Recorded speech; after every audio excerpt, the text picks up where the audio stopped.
నమస్తే. హాయ్. జై శ్రీరామ్.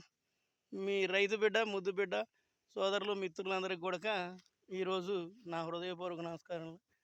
అలాగే చూడండి గోదావరి. చింతిర్యాల గోదావరి దగ్గర జామాయిల తోట దగ్గరకొచ్చినాం. జామాయిలు దగ్గరికి వచ్చేసాం. అయితే ఈరోజు గొప్ప విషయం ఏంటంటే చూస్తున్నారుగా వంట. సహజ సిద్ధమైన వంట.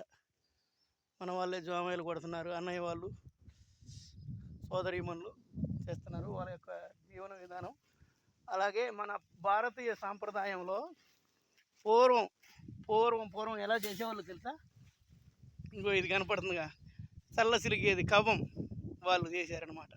న్యాచురల్గా అంటే పూర్వం నుంచి కూడా మన యొక్క ఆచార సాంప్రదాయాల్లో మన యొక్క జీవన విధానంలో ఎటువంటి ఆ, పద్ధతుల్లో తయారు చేసేవాళ్ళు. మనం వంటలు వండుకోవడానికి గంటెలు కానీ